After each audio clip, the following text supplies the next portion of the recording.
안녕하세요. 책 읽어주는 그녀, 라라입니다.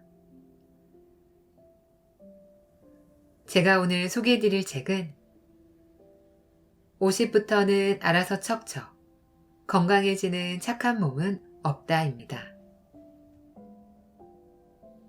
이 책은 2023년 1월에 출간되어 현재 건강 분야 신간이자 베스트셀러인 책이에요. 출판사는 스마트 비즈니스, 저자는 황윤신님입니다. 이 책은 수다쟁이 한의사인 저자가 전하는 건강하게 천천히 늙고 오래 사는 법에 대해 담고 있는 책이에요. 저자는 산다는 것은 조금씩 불편한 것이 아니라 살아있는 시간이 편하고 즐거워야 하고 보람 있어야 한다고 말합니다. 그러기 위해서는 자기 자신의 몸부터 챙겨야 한다고 조언해 줍니다. 알아서 척척, 그냥 건강해지는 착한 몸은 없으니까요. 이 책은 몸과 마음을 아프게 하는 통증이라는 신호를 통해서 나의 어떤 것을 알아줘야 하는지, 앞으로 어떻게 해야 벗어날 수 있는지 나를 다독이면서 잘 사는 방법에 대해 제시해주고 있습니다. 저는 이 책을 보면서 몸과 마음을 모두 재정비할 수 있는 힘을 얻을 수 있었어요. 운동법과 근육을 키우는 법, 건강한 호흡을 할 수 있는 방법, 혈당과 혈압을 관리하는 방법을 비롯해 살아가면서 필요한 몸 건강과 마음에 대한 정보를 일목요연하게 정리하여 알려주고 있는 멋진 책이에요.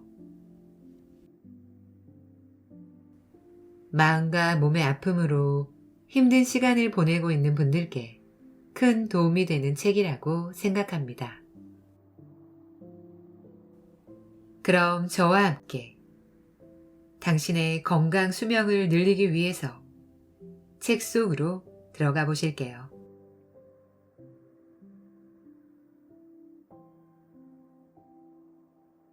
당신이 아프면 당신의 인생도 아픕니다.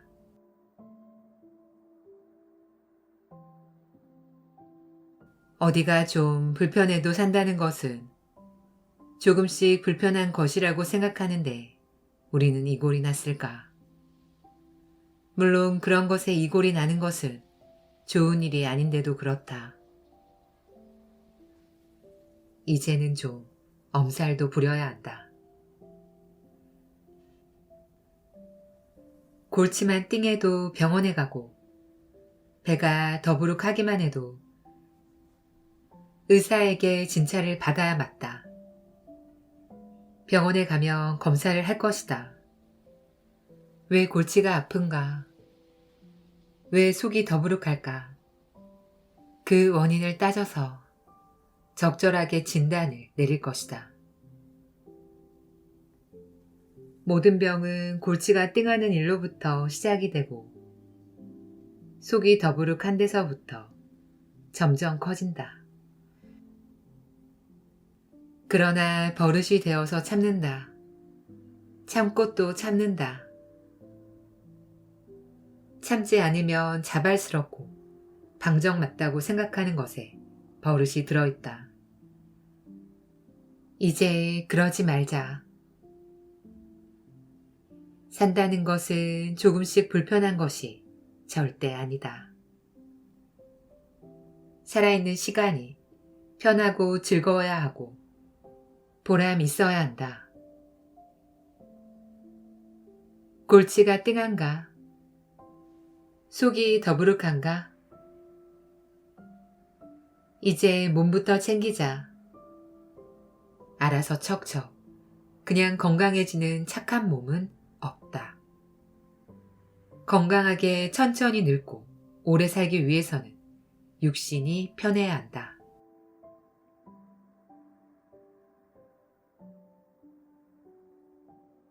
물먹은 손마냥 마침표 대신 쉼표로 뭐든지 할 수 있을 것 같은 리플래시를 경험하라. 잘 쉬는 게 행복을 찾는 시작점이다.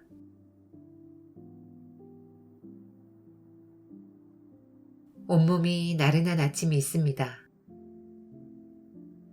특히 비 오는 날이 더 그렇죠. 몸이 물먹은 손마냥 무겁습니다.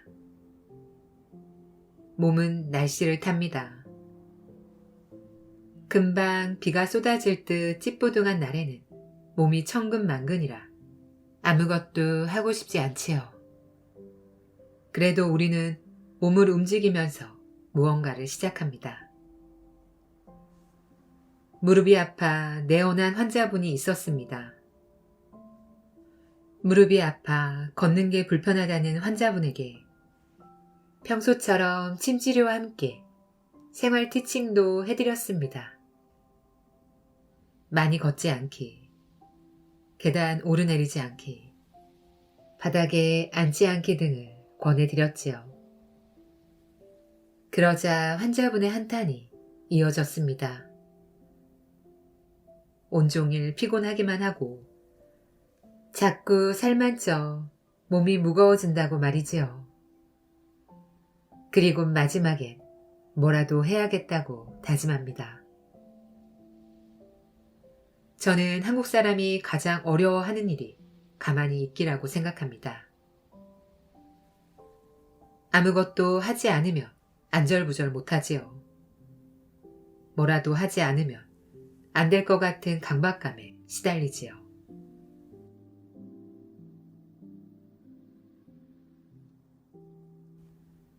노건상에도 두 가지가 있다.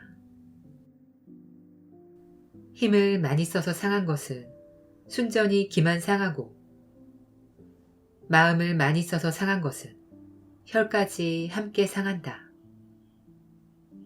동의보감, 노건상의 치료법. 노건상이란 힘을 써서 건태롭게 된 것입니다. 쉽게 말해서 무리했다는 뜻이지요. 무리함에도 두 가지 종류가 있습니다. 힘을 많이 쓰는 것, 그리고 마음을 많이 쓰는 것이지요. 기만 상하는 것보다 혈까지 함께 상하는 것이 더 심각합니다. 마음을 많이 쓰는 것이 더 노곤하게 되고 무리한 상황이지요. 우리가 말하는 아무것도 안 하지만 피곤한 상황은 노심상에 해당합니다. 몸을 쓰지 않았을 뿐 마음을 많이 쓴 것이지요. 우리는 뭘 하는지도 모르고 왜 하고 있는지도 모르는 채 자꾸만 일을 하지요. 해야 할 일은 끝없이 밀려오고 자꾸만 생깁니다. 문제는 자꾸 발생하고 내가 일을 만들어내기도 합니다.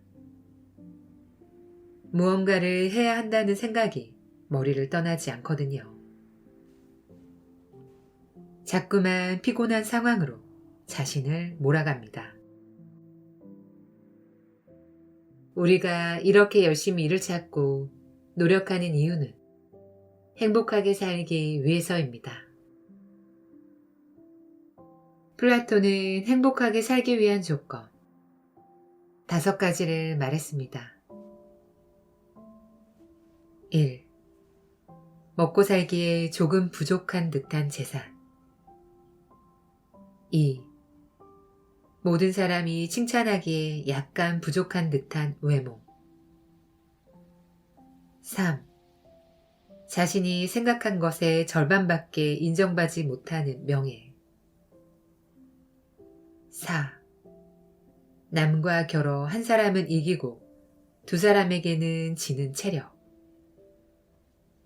5. 연설했을 때 절반 정도 박수받는 말솜씨. 플라톤이 생각하는 행복의 조건들은 우리가 생각하는 일반적인 행복의 조건들과 사뭇 다릅니다. 조금 부족하고 모자란 상태를 말합니다. 플라톤은 무엇이든 모자람 없는 완벽한 상태에 있으면 바로 그것 때문에 근심, 불안, 긴장, 불행이 교차하는 생활을 하게 된다고 강조합니다. 이렇듯 행복을 느끼는 지점은 사람마다 다르지요. 그래서 좋아하는 일을 찾아서 계속 시도하고 나만의 행복을 찾지요. 그런데 대부분의 사람이 추구하는 행복은 눈에 보이는 외적인 것에 많이 맞춰져 있습니다.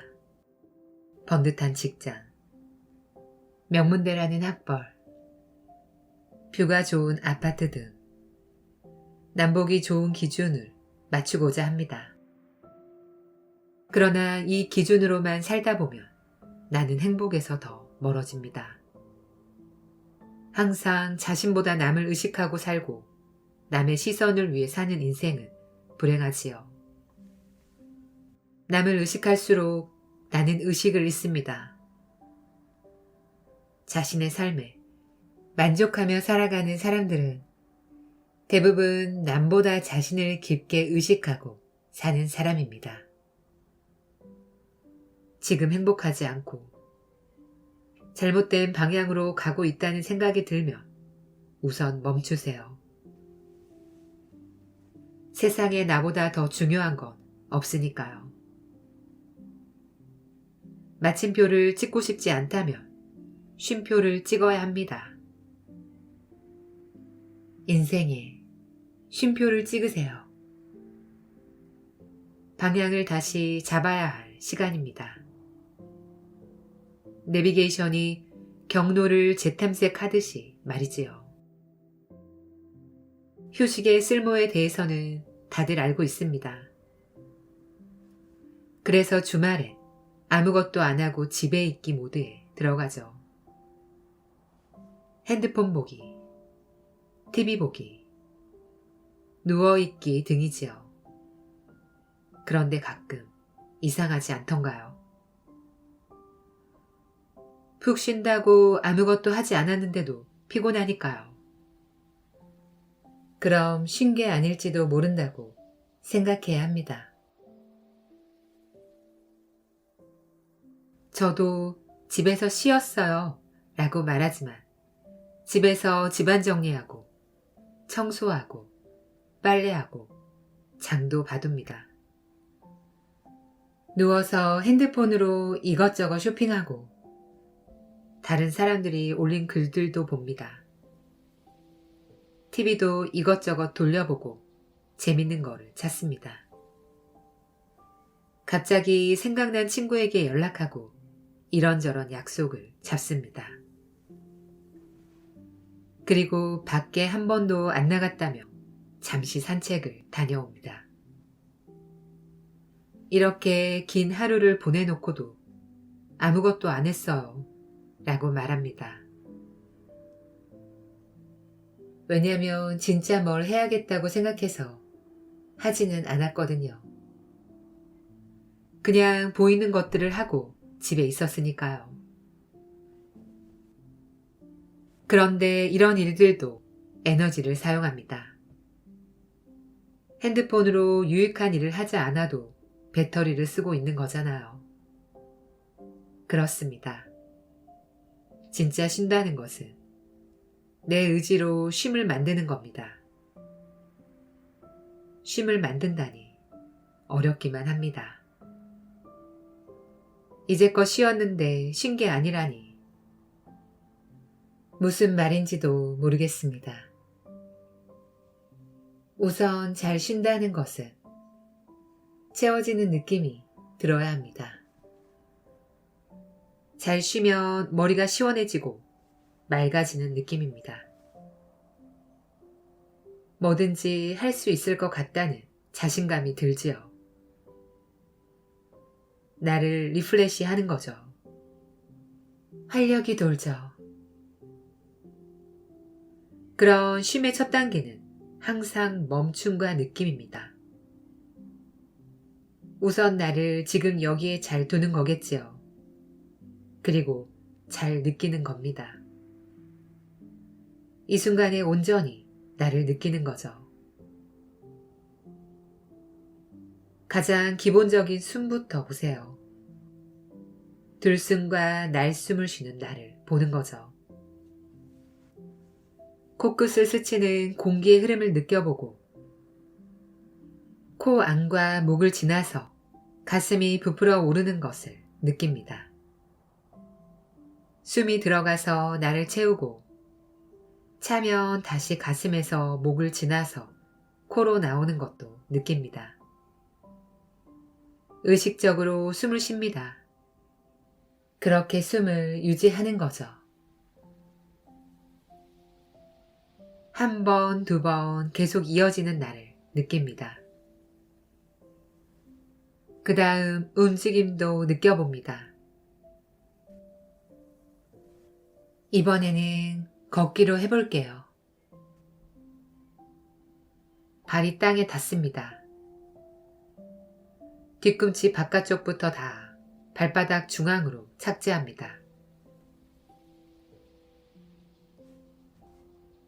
그리고 천천히 발바닥 앞부분으로 체중을 이동시킵니다.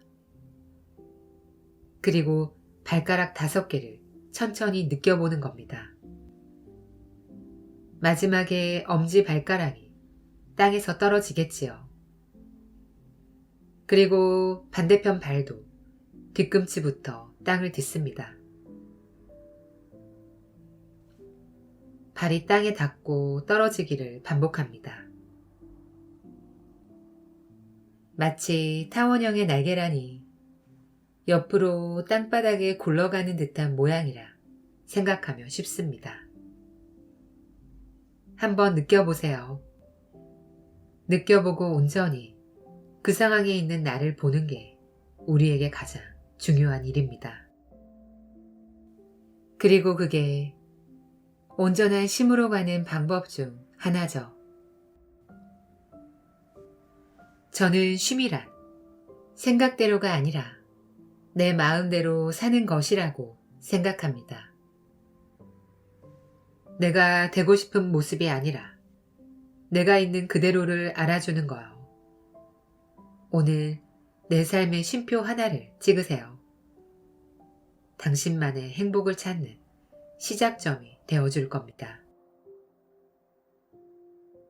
불안으로 나를 움직이기보다 생각과 몸을 내 마음에 맞게 두는 하루가 되기 바랍니다.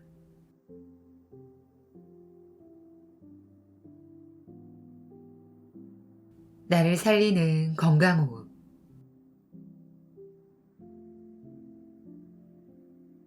호흡은 나이를 먹을수록 심폐질환이 생길수록 짧아지고 거칠어진다. 건강을 유지하기 위해서는 호흡을 최대한 천천히 깊이 들이쉬고 완전히 내쉬어야 한다. 호흡에 대한 이야기를 책 전체에 걸쳐서 여러 곳에서 했습니다. 매일 하는 숨쉬기고 한순간도 숨을 쉬지 않으면 죽는데도 호흡을 배워야 한다니 아이러니합니다. 나이가 들수록 호흡은 점점 짧아지고 짧을수록 머리는 더 멍해져 갑니다. 다양한 호흡법들이 있지만 여기선 제가 하고 있는 호흡법에 대해서 소개하고 함께 했으면 합니다. 첫 번째 원칙은 길게 쉰다입니다. 한숨이 최대한 길어질 겁니다. 동의보감에서도 긴 호흡을 원칙으로 하고 있습니다. 거기다 긴 호흡을 하려면 복식 호흡을 할 수밖에 없지요. 최근에는 이산화탄소양이 사람의 건강에 영향을 끼친다고도 이야기합니다. 그래서 평균 이산화탄소양을 유지하기 위해서 긴 호흡을 해야 한다고 말이죠. 호흡은 나이를 먹을수록 짧아지고 심폐질환이 생길수록 더 짧아지고 거칠어집니다. 거기다 긴장할수록 호흡은 가빠지고 짧아지죠. 운동할 때와는 좀 다릅니다. 운동하면 최대한 깊게 들이쉬려고 노력하거든요. 온몸을 다 써서 호흡하지요. 긴 호흡을 위해서는 천천히 들이쉬고 내쉬도록 할 겁니다. 최대한 천천히 깊이 들이쉬고 천천히 완전히 내쉴 겁니다. 그럼 복부를 사용하게 되는데요. 숨을 들이쉴 때 배가 볼록해지고 내쉴 때는 배가 납작해질 겁니다. 두 번째 원칙은 코로 쉰다입니다. 코는 폐로 들어가는 공기를 데우고 불순물을 걸러줍니다. 필터와 같은 역할을 하지요. 당연히 들이쉬는 건 코로 하는 게 좋죠. 항상 논의 대상이 되는 것은 입으로 내쉬느냐, 코로 내쉬느냐 하는 겁니다. 저는 코로 내쉬는 걸 추천하는 편입니다. 천천히 들이쉬고 천천히 내쉴 건데 나가기 편하거나 들이쉬기 편하다면 잘 안 되겠지요. 그리고 입으로 숨쉬는 사람일수록 차츰 구강 구조가 변합니다. 특히 아이들이라면 아데노이드 비대증의 경우 코로 숨쉬기가 힘들어 입으로 숨쉬다 보면 턱이 후퇴되어 아데노이드형 얼굴을 가지게 됩니다. 그러니 예쁜 얼굴을 위해서라도 입은 닫고 코로 숨쉬세요. 세 번째 원칙은 온몸을 이용한다입니다. 복식 호흡을 어려워하는 분들이 많습니다. 심지어 거꾸로 하는 분들도 있죠. 흉식 호흡을 하는 거 집중도를 올릴 때 도움이 됩니다. 그래서 호흡법 중에서 집중도를 올리거나 할 때 자주 사용하지요. 하지만 저는 여러분이 편안했으면 좋겠습니다. 그래서 편안해지는 호흡이자 가장 기본으로 돌아가는 호흡을 할 겁니다. 아이들이 숨 쉬듯 말이죠. 호흡하면 자연스럽게 가슴과 등이 커집니다. 그리고 횡격막은 내려가죠. 거기서 더 호흡을 들이쉬면 배까지 볼록해집니다. 마치 개구리가 몸을 불리듯 말이죠. 내 몸통이 전부 커지는 겁니다. 그리고 숨을 내쉴 때는 몸통이 전부 작아집니다. 그리고 여기에 추가해서 저는 괄약근 운동을 함께 합니다. 숨을 들이쉴 때 괄약근을 풀었다가 숨을 내쉴 때는 괄약근을 꽉 조이면서 몸에 있는 숨이 한 톨도 남지 않도록 합니다. 이렇게 호흡하며 살이 빠지는 느낌이 납니다. 땀도 나고 복근이 힘듭니다. 심지어 너무 힘들여 하다 보면 어지럽기까지 합니다. 그러니 꼭 천천히 하세요. 그리고 호흡에 온 정신을 집중해 주세요. 온몸 숨쉬기를 하다 보면 숨이 좌우 한쪽은 잘 들어가는 느낌이고 한쪽은 마치 찌그러진 풍선이 펴지듯 잘 안 들어가는 느낌이 있을 수도 있습니다. 몸의 균형이 맞지 않으면 그렇죠. 저도 그래요. 절대 이상한 일이 아닙니다. 걱정하지 말아요. 그러면 균형을 맞추기 위해서라도 신경 써주세요. 양쪽 복부, 흉곽 등이 같이 부풀고 줄어들 수 있게 말이죠. 몸이 균형을 잃어가는 순간뿐 아니라 균형을 다시 잡아가는 순간에도 어지러움이 나타날 수 있습니다.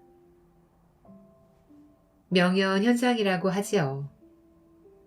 몸이 좋아질 때 순간적으로 불편함이 올라가는 증상을 말합니다. 명현은 변화가 있을 때 나타나는 몸의 반응입니다. 불편이 더 늘어나는 것이 아니라 줄어드는 방향으로 가고 있다면 그 변화는 긍정적입니다.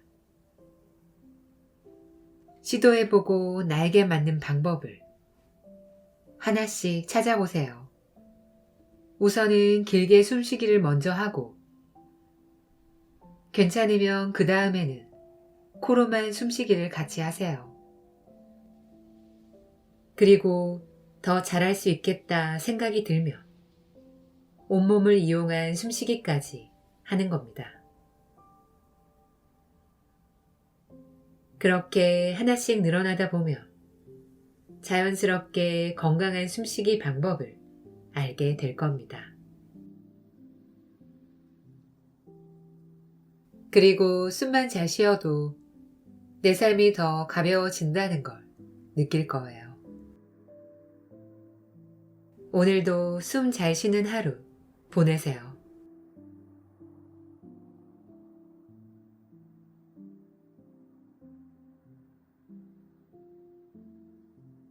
지금까지 책 읽어주는 그녀, 라라였습니다. 오늘도 끝까지 들어주셔서 감사드려요. 우리 구독자님들, 이제 곧 구정 연휴예요. 다음 주부터 강추위가 시작된다고 해요. 명절 준비로 바쁘시겠지만 건강 잘 챙기시고요. 가족과 함께 행복한 시간 보내세요. 저는 항상 여러분을 응원합니다. 아시죠? 사랑합니다.